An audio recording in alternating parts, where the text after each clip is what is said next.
In 2002, Chris, it all hinged on two Cincinnati receivers dropping touchdown passes in the end zone at Paul Brown Stadium. I don't know if things will get that dicey this Saturday when Luke Fickell, former Buckeye defensive coordinator and former Buckeye interim head coach, brings the Cincinnati Bearcats into Ohio Stadium.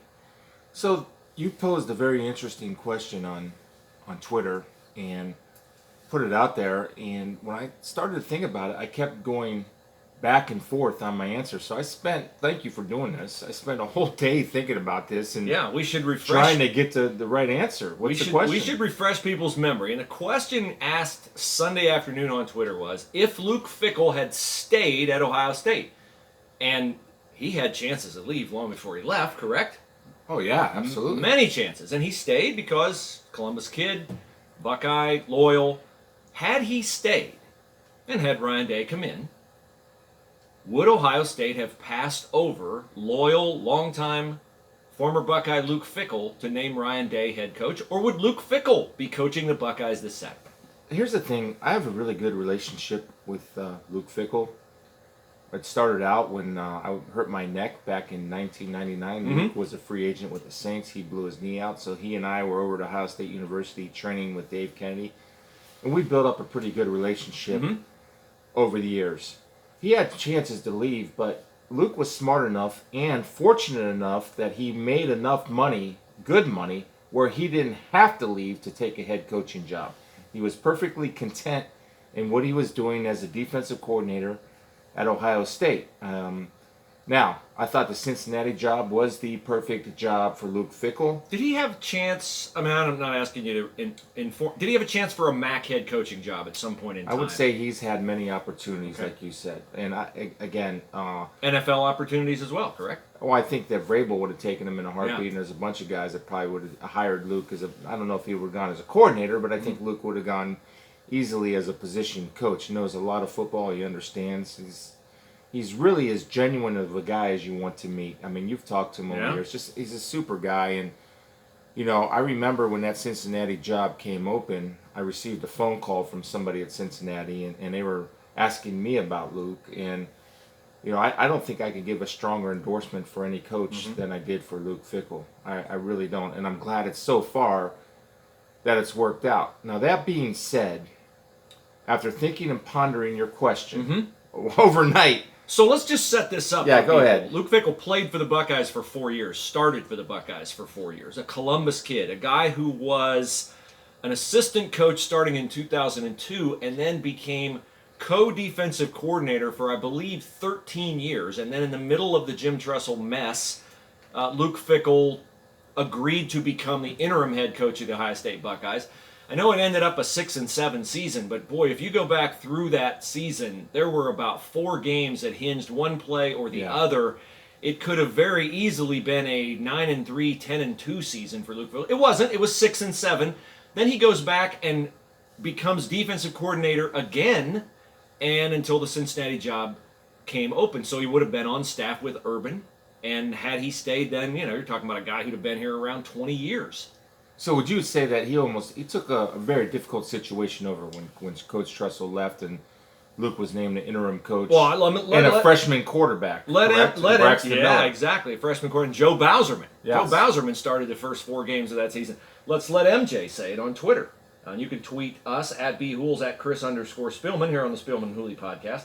He says, in my opinion, Fickell fell on the sword for Ohio State, took the interim head coach knowing he would never get the real job. For that, Ohio State was obligated to keep him until he found the right head coaching job. I don't think Ohio State was obligated to keep him because I believe one of the reasons why Urban Meyer took the job, and when you bring a guy like Urban Meyer, you're not going to tell Urban Meyer who he can or cannot keep. Correct. When you hire that type of power, Yep. that type of power is going to bring in whatever coach he wants to bring in. I think once he sat down and interviewed Luke and realized that Luke certainly knew what he was doing, knew what he was talking about, it's a tremendous asset. And we know that, I believe, that Urban has a fondness for Luke Fickell.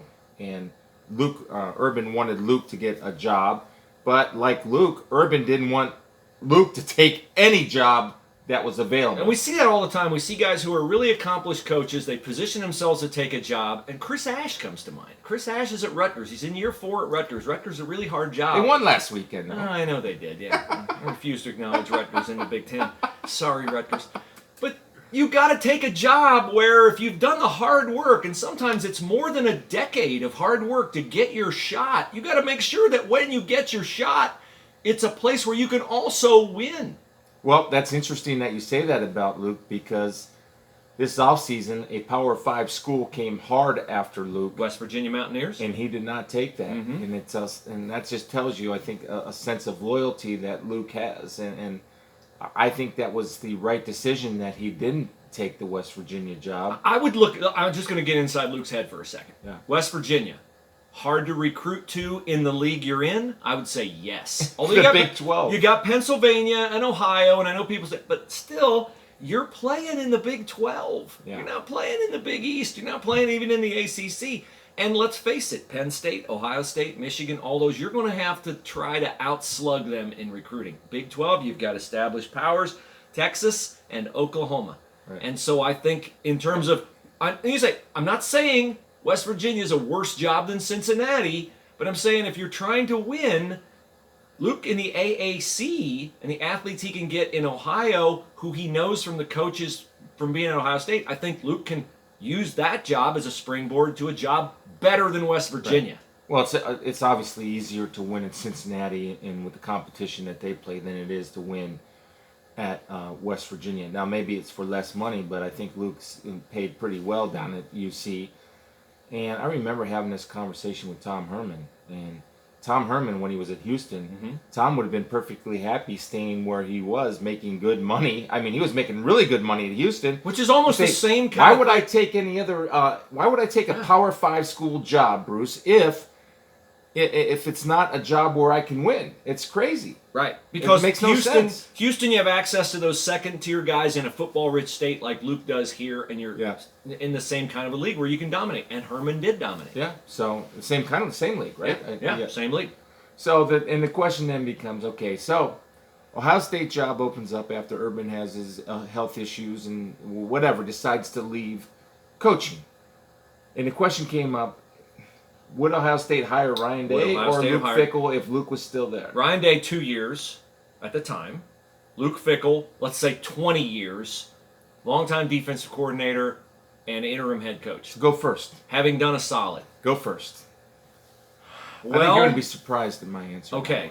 I'm going to say that had Luke Fickell stayed at Ohio State and had Ryan Day been here 2 years, the head coach of the Ohio State Buckeyes today would be Matt Campbell. Matt Campbell. Get out of here. Would be the head coach of the Ohio State Buckeyes. Talking about from Ohio State. Because it would have been a thing where Urban would have had to anoint.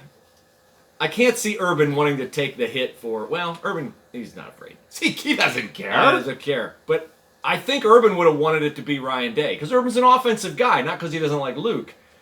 I think that would have been a real tough one for Ohio State to pass over Luke. So they would have gone outside. They just said, see, we never promote from within for Ohio State football. We do that for Ohio State basketball. We do that for the Little Brother program under our umbrella. So they would have gone outside, and they would have hired Matt Campbell from Iowa State. Really? Yes. I don't know. I could be wrong on the Matt Campbell thing. I'm just trying to think back who had this magic dust on him at the time Urban quit. Urban retired. And so I'm guessing Matt Campbell. Maybe it'd have been somebody bigger name. My general point is it would have been neither Ryan Day. I love Matt Campbell. He's a Stark County boy. He is. Played at Perry and went to Mount Union and had a nice college career.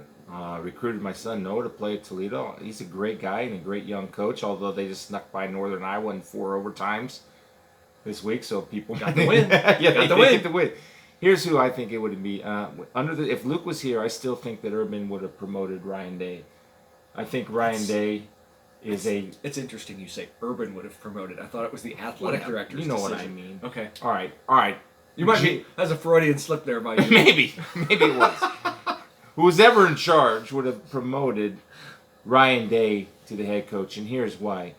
Ryan Day is within the coaching world is hot topic. Ryan Day is wanted by many coaches, many Yes. colleges. Yes. Ryan Day was wanted by NFL teams. Yes. So when you have that type of hot commodity like Ryan is and was, you want to do everything that you have to do to promote him. So if Luke was still the co-defensive coordinator and not at Cincinnati, it wouldn't have mattered. Ryan Day would have still been the head coach. Ryan Day had a 3-game audition last year. But Ryan, would he have gotten that though if Luke was here? Yeah, that's what I'm saying. I don't Yes. think he would have. I think he would have. No, I think that's an. Luke's been interim before. You got to make that. You weren't listening to what I was saying. No, I was listening. He's such a hot commodity that they understand for the good of the program, we can't go and make an emotional decision. We have to make a decision based on straight business and what's best for the program in the long run. That's why Ryan Day would have got the job. That's not saying I didn't want Luke to get a job. I wouldn't have been rooting for Luke. I would have hoped he would have got the job. If I'm in that same position, because of the situation of, okay, who am I in more danger of losing? Yes. Is Ryan Day than losing Luke Fickell? That's just proven by history and Luke's history of staying at Ohio State. So Ryan Day would have got the job. He got the 3-game audition. Mm-hmm. He did very well with the 3-game audition, and you hit on it very early in our conversation. Urban's an offensive guy. Urban had it rolling. He did. Ryan Day's an offensive guy, and so far he has it rolling. So don't upset what you don't have to upset. That's why Ryan Day still would have got the job if Luke was here. I think both guys are great. I don't think you could have made a poor decision, but I'm just telling you that that's the decision that would have been made. Ryan Day would still be the coach here, and I think the majority of the fans agree with that.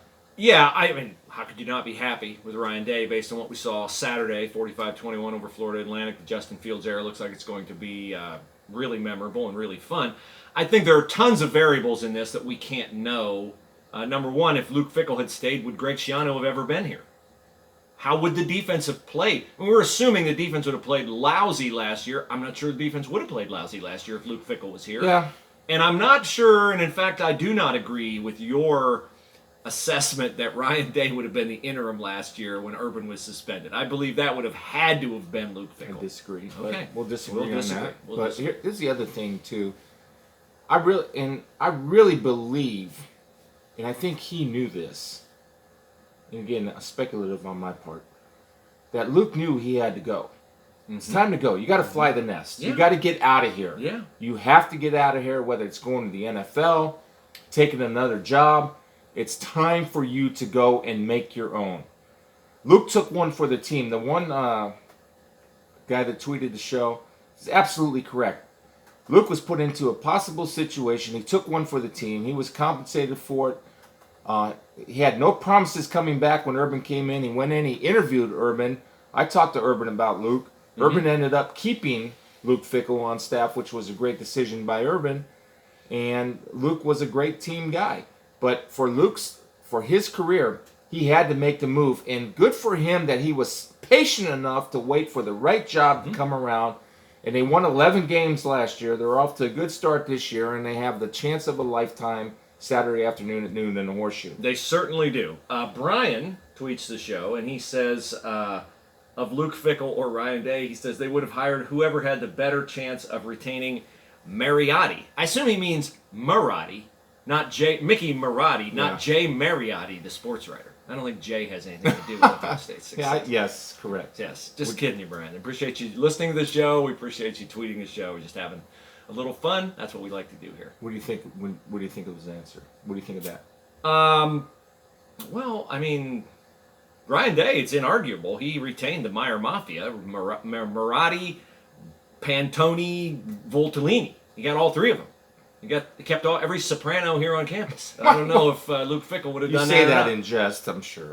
Totally in jest. Okay, of course. good. Yes. I don't want to wind up on the bottom of a lake somewhere. Nobody can find you where you live, believe me. You're safe. By the way, it was your idea to come out here. You're safe. I hit about 3 chickens and a rooster on the way out here. You're gonna stick By the around? way, I brought dinner. I left one out in your driveway. You can gut it and clean it and behead it, whatever you do with it later. You gonna help me spread that mulch I have in my trailer today? No. No. No shot of that happening. So, I didn't think so. Look, Mickey would have stayed. Mickey's an important part of this, and I think strength coach is the most important hire. I've told you that before because he's the guy that spends the most time. First of all, Mickey loves Ryan Day and Mickey loves Luke Fickell, so it doesn't matter who got the job. Mickey was going to be here. Oh, Mickey, you're so fine. He is. You're so fine, you blow my mind. Hey, Mickey. Yeah, and that strength. But if you ever talk to when I did college football, and I would go around all these different campuses and talk to all these head coaches, every one of them has the best strength coach in the world. Every strength coach is doing something so new and unique. I think it's not about what exercises the strength coaches do. It's about how well does the strength coach communicate the coach's message to the players when the coach is not allowed to communicate with the players. Maybe I'm on the wrong social media platforms, but I will give Mickey Marotti a ton of credit in that I don't ever see him on social media doing the crazy stuff that I see like the Oregon guy doing where he's like on a mountaintop at 4 a.m. How bad you want it bad enough to be out? That kind of stuff. It gets old on kids. It's like... It gets old. No, he does. He's straight business. Yeah. He's straight business. Yeah, he's very honest. No doubt his results are inarguable. But he's very honest with the guys. He doesn't play those games. Now, he pushes them hard in the weight room and gets on them when he has to get on them, but he doesn't need tricks and gimmicks. I think that's where, the one thing I cannot stand, I hate it with such a passion that it forces me to change the channel, is that when these little trinkets that are handed out on the sidelines, turnover chain, or whatever, touchdown ring, or lunch pail boxes, or go to work, or all that. I just can't stand it because I think it's fabricated. I hate fabrication within the team. I hate anything fabricated within the game, on the sidelines, or within a team. It makes me nauseous and ill, and I think it's disrespectful to the game. I can't take it. Note to our engineer, hold that gold medal we had for Spiels today for driving out here to the country to do the podcast. Exactly. I will maybe later give that to him for Yes. some other reason. Okay, Justin Fields, fantastic in his debut. I compared it, and you can find this story at a new site for Ohio State fans to follow, maven.io/Ohio State. I compared Braxton Miller's debut, JT Barrett's debut, and Justin Fields' debut. Their first start. Justin Fields superior to both of his predecessors who, like him, are dual threat quarterbacks. Justin Fields, of course, 1 touchdown rushing on his 4th play, 51 yards untouched, and 4 touchdown passes. I don't think he could have been better. He's a better thrower of the football than I thought he was, and the one pass where he had to make a tough throw and throw a guy open was the one on the sidelines to Austin Mack. Good for Austin Mack from coming back from an injury. I think he's going to be a prolific wide receiver for Ohio State before the year is up. I do want to retract, and this is the beauty of podcasts. I can make statements, and then when I think about it. I hope you're retracting what I think you're retracting. Well, I'm going to put a, what is it? Incomplete on this so far. Okay. I made a statement that I don't know if he's explosive as a runner as I thought he was. I'm not going to say that yet because he didn't have to be. I want to see when he's forced to run the football how explosive he can be. I want to see if Kevin Wilson's words come true, fastest quarterback that he's seen. And then again, I said, well, then we soon forget Mike Vick when he was in college at Virginia Tech. YouTube that dude in college because I've never seen anybody faster or play faster than he did. What I was, I got all the comparisons that, think of Cam Newton in college, right? Cam Newton was just a beast. And Justin is supposed to be the second coming of Cam Newton. Now, I want to be able to see it. I made a statement, and I made a statement too fast. I don't know how good of a runner Justin Fields is yet. I don't know because I don't have a big enough sample to be able to make that determination. I think all the physical qualities are there. And I'm excited to see when we start playing games against good opponents. And who knows, maybe Saturday we'll see this when a lot of quarterback runs will be put into play. I just got a little bit nervous when some guys were catching him from behind when he was in the pocket. I think there's got to be, he had some good escape moves, but I still think he can improve on his pocket awareness. And again, I am nitpicking on what Justin Fields is doing because as far as a debut, for him, couldn't have gone any better. No way. Yeah, now we'll see if his first entire season matches up to JT Barrett's first entire season, which was other than a loss to Virginia Tech, flawless, and he finished 5th in the Heisman Trophy voting. Isn't that amazing? But I after that wouldn't. Virginia Tech game? I don't know if you had to tell me right now.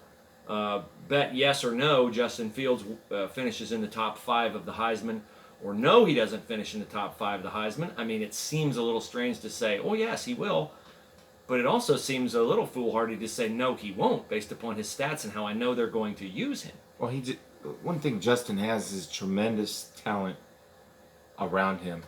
I mean, watching that game back, and I'm watching Stabline over there coaching the wide receivers, and they're running groups of wide. You're receivers. watching Heartline coach wide receivers. Excuse me.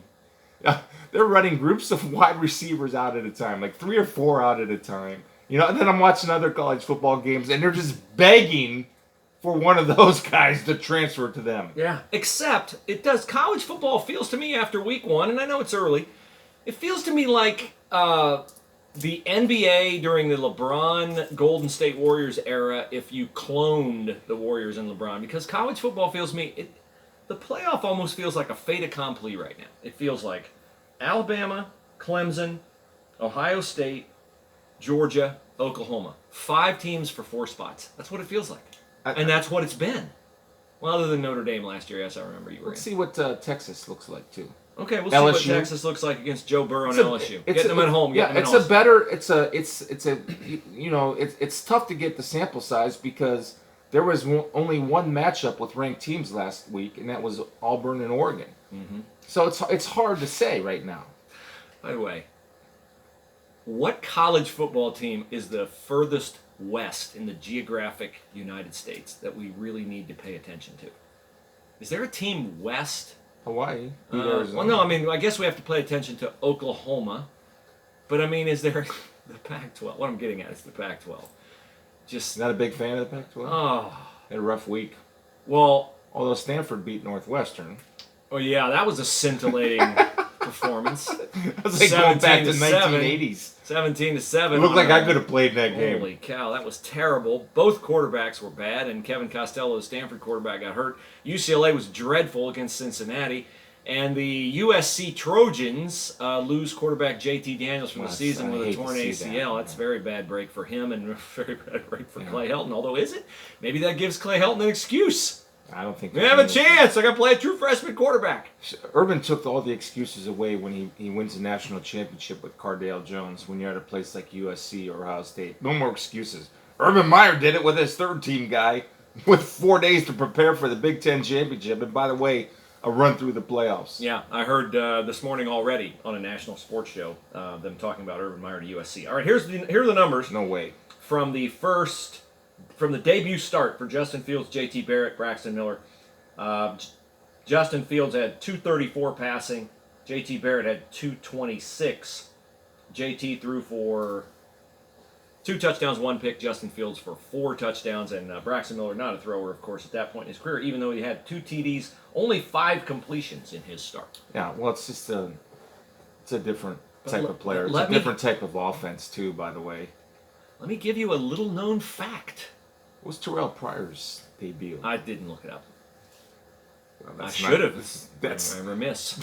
That's really not That's really low. Diligent. Low achievement. I mean, what are you doing? Backing it in for this? You can get the FedEx envelope. Right. Bruce mailed it in this one today. Put my gold medal away too. I'm not getting mine. Will you have for the next one? Will you look that up or tweet that out or something? Of course, I mean, Terrell Pryor was pretty good in his day. Here. I just want to forget the whole TP era. Well, we're looking at it from a numbers point of view. Yes, we are. Okay, little known fact, but true. JT Barrett, Braxton Miller both lost in their second career start, which came in Ohio Stadium. Braxton Miller against Michigan State, and JT Barrett against Virginia Tech. Well, that was rough. That was a rough night. Daddy Nicholas, he was our daddy that night. Yeah. Rushing the passer. Woo! But hey, did you ever see an offensive line improve more in a season than the O-line game 2 against Virginia Tech to the games in the college football playoff? Well, I think who do you give credit to? Ed Warner. Ed Warner, right? Yeah. And you give credit to Ed Warner, but you also give credit to everybody in Urban Meyer being able to get the guys to readjust and refocus. That's when I truly knew. I mean, I had an inkling of how good of a coach Urban Meyer was, of how that team responded. Now, it got a little bit frustrating over the years, and I know Urban was frustrated with this. It seemed like every year there was always that game, and there was always that Iowa. There was always that Purdue. That's something I hope that this team in Ryan Day avoids this year. Also, a little known fact from that Virginia Tech game, starting tailback for Ohio State, Curtis Samuel. Zeke Elliott had not yet won the job at tailback. So a lot of things changed during that season. Yeah. Okay, a big change last night. If you watched Oklahoma take care of Houston, you saw Jalen Hurts playing quarterback for Oklahoma. And what a debut for him. 3 touchdown passes rushing, 3 touchdown passes throwing, something his predecessors Baker Mayfield and Kyler Murray never did in any game. He did it by the start of the fourth quarter. I thought Jalen Hurts looked completely different than he looked at Alabama. Said Oklahoma Lincoln Riley magic going on. Coaching is underrated because he looked like a guy who'd really been coached how to play quarterback. I just think it's a different type of offense, right? And Jalen Hurts, I thought he could play quarterback. And what the biggest thing about Jalen Hurts to me was when he came in when Tua Tagovailoa got hurt last year. And Jalen Hurts came in and won the ball game for Alabama. Do you remember that? Oh, yes. And heartwarming story. That just says everything about Jalen Hurts. And I feel good for guys who overcome obstacles, or gals who overcome obstacles, who overcome setbacks, and are able to have a night like he had last night. That was awesome to see and awesome to watch. And, you know, the kid's a great kid and a future leader. Just look about how he handles himself and how he talks about his team and his players. And for him to get the opportunity, and for me, thank goodness for the graduate transfer rule or the transfer portal, because this kid has a chance to play and shine and showcase his talents, where if he stayed or had to stay at Alabama, he'd be sitting on the bench. Oh, well, that's a nice backup they have there. Yeah. Well, I love the graduate transfer rule. If you do the work in the classroom, you should be eligible immediately. We're going to get to the transfer portal and all that and the vagaries of that momentarily. But, you know, before the game, I thought, and boy, I get a little pep in my step, figuratively, when I turn on a college game and it's Sean McDonough. I think Sean and Scott and Todd Blackledge are so good together. I just love Sean on college football. And I thought the whole pregame stuff of could Lincoln Riley win a third Heisman with a third transfer quarterback, I thought it was a little contrived because I thought, there's no way Jalen Hurts is going to win the Heisman Trophy. And then I watched the game and I'm like, I wouldn't bet against it. Normally I would say, well, there's blank fatigue. There's Oklahoma fatigue. There's Lincoln Riley fatigue. There's system quarterback fatigue or whatever. But I think, Spiels, and I want to see if you agree, Jalen Hurts is such a well-liked young man because he went through a season at Alabama as the backup after being 24-2, after getting into 2 national championship games. I think people like Jalen Hurts, and I don't think they're going to penalize Jalen Hurts. In fact, I think they're going to reward him in the Heisman voting for the way he stuck around. Now, he didn't run at the first sign of trouble. I think most of these guys, and we see them all over the country, oh, I'm not going to be the starter. It doesn't look like I'm going to be the starter. They don't even wait to find out if they're going to be the starter. Right. It doesn't look like I'm going to be the starter. I don't blame those kids, by the way. I don't either, but it's just different. I'm saying Hurts' situation was, I'm going to keep my head down for a year. Tua played a great second half against Georgia, so I'm not the quarterback anymore. I'm out of here, man. You could see that a lot of places. And I wouldn't have blamed the guy for doing that. Nor would I. But he stuck in there, and then he got the benefit on the back end, which is a great testament to perseverance and handling trials. So you know what Jalen Hurts is? Is a coach's dream. Yeah. How would Jalen handle it? That's what Nick Saban can say. And I guarantee you there's not a happier guy for Jalen Hurts than Nick Saban was last night. I got to believe that. I really have to believe that he's extremely excited for Jalen Hurts. Because we talked about this earlier in the podcast, that coaches are invested emotionally in these players. And so when one of your guys and goes and does well someplace else, when you can't use him, Nick Saban has to be happy with him. If he's not, then he's a complete robot. ESPN already rooting. Which he's been accused of. Yes, ESPN already rooting for college football playoff semifinal, Oklahoma Jalen Hurts against Alabama, and Justin Fields and Ohio State against Georgia. Yeah. Already rooting for that. Yeah. And I don't blame them one little bit. All right. By the way, Washington's okay in the Pac-12. And Utah's not bad. I can't get that eyesore of an offense out of my head from Washington. the Rose Bowl. They have their own little transfer quarterback, Jacob Eason from Georgia. There you go. Yeah. because he was the starter. Tore up his knee. Jake Fromm stepped in, took him to the national championship game. Bye-bye, said Jacob Eason. All right. Speaking of transfer quarterbacks, speaking of immediately eligible transfer quarterbacks who have not graduated, we welcome to the stage Matthew Baldwin, former Ohio State Buckeye, declared eligible to play at TCU after TCU's opener on Saturday due to an appeal of his initial rejection. And I'm going to give kudos here. Let's mark this 31 minutes into the podcast, episode number 7. Kudos to Gene Smith and Ohio State for supporting his appeal to become immediately eligible. That is the right thing to do by any school, and I applaud Ohio State for being big enough to rise above, oh, you put us in a tough spot at quarterback, and prioritizing what's best for the young man. That's an outstanding effort by Gene and the Ohio State athletic program. Let's mark that down. What is it? 31 minutes into the episode 7. That's the beauty of you. You do call him like you see him, and that's why we work together. When a guy does right, you tell him. When the guy, in your opinion, does wrong, you tell him. For me, I think Gene, and I've had good discussions with Gene over the past 3 years. I think he sees the writing on the wall. Gene genuinely wants what's best for the student athlete. I think he really does. He understands that pay for play in some type or form is coming. It will be here. And it should. And he understands that, look, he played the game. He played at Notre Dame. Gene was a good college football player. He knows how important it is and understands that the opportunity for kids to play, if it's not here for Matthew Baldwin, and it would be difficult for them to benefit from a transfer, but then to stop somebody from transferring. That would be totally hypocritical. Schools do it all the time. They do it all the time, and it's ridiculous. And how the NCAA determines whether a guy is eligible or not eligible is a joke. It's insane to me what they're doing. Just make it easy. Everybody gets a free pass. One time transfer. In your career. If you don't like it, get out. You're free. You're immediately eligible. 5 years, you're able to play your college athletic career in 5 years. One time you can transfer and be immediately eligible somewhere else. You know who hates that? Coaches would hate that, right? Coaches would hate that. Sure, you'd have to recruit them and then re-recruit them. Yeah, and you got to suck up to them and all that, and this guy wants to leave. I think you'd have to...